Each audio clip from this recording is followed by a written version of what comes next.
I chose to do the case study of students with exceptional needs because I plan to be a teacher. I plan to be a lower elementary teacher at that, and this is what this case study covers. I also struggle with ADHD. I've been diagnosed with ADHD since I was in the fourth grade and have been on medicine now for 8 years. So ADHD has taken a part of my life. Um, you can tell when I'm not on it. Like now, I'm spastic and I'm just going to struggle to get through this. Um, this case study is about Susan Savinsky's second grade classroom. She starts out this year strong. This is her third year teaching. After making it through the traumatic first 2 years, she's ready to go. She has a neat, organized class that listens to the rules, follows the directions, respects her, everything that a teacher could possibly want. By the middle of the year, she is given a gift that goes by Gabriel Silva, also known as Gabe. He is a energetic ball of fun, but also a handful. He is the first one to make it onto the playground, and he is the last to leave. He doesn't struggle academically in the sense that his reading and mathematical levels are where they're supposed to be with a second grader, but turning in work, paying attention, completing work are all things that Gabe struggles with. Susan notices this firsthand, how hard this is for Gabe, how messy his desk is, how he can talk to anyone. You move him once, you move him twice, it doesn't matter. He's going to find a friend. Middle of the lesson, he has to sharpen his pencil. It is not a good situation for anyone to be around. He is a distraction to himself.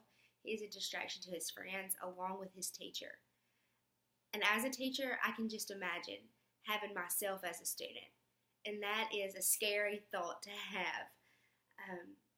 So as Susan is going through this school year and learning to adjust to Gabe, she decides to reach out to the school special education teacher.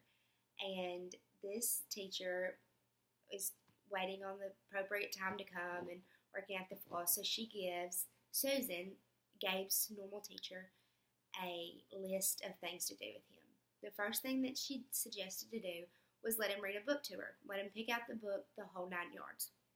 So he picks out The Magic School Bus, which at the second grade level, that is something that I would have loved to read. Probably would now too. But so he picks out Magic School Bus and he doesn't read it to her.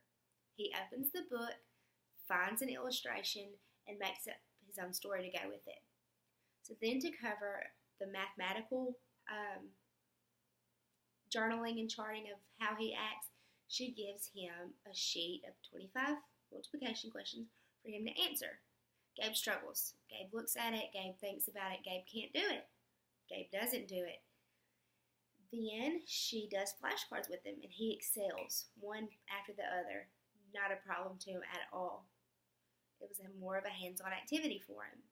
For the writing activity, for her to see how he excels in it, she asked Gabe to write a note home to Mom explaining about the book fair for the next week. And Gabe refuses. Not necessarily that he refuses, but he decides that he's not going to do that. He is going to just tell her. He's going to remember and tell his mom in person. Which, if you know a second grader, that's probably not going to work out too well. So then the day rolls around for the observation. The special education teacher is sitting in the back watching all the students to make sure that Gabe doesn't feel like he is being watched specifically. And Gabe is automatically up asking questions, going to sharpen his pencil just so he can walk by her. He is distracted, and he is distracting his peers is the biggest thing. After the observation of him not being able to sit still, not paying attention, getting up to sharpen his pencil 3 or 4 times, the special education teacher suggests that they have a one-on-one meeting with the parents of Gabe, the school principal, along with Susan, and the special education teacher herself.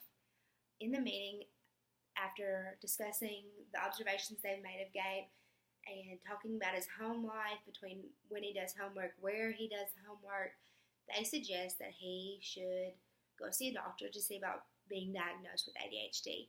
And the first thought in every parent's mind when it comes to ADHD is medicine.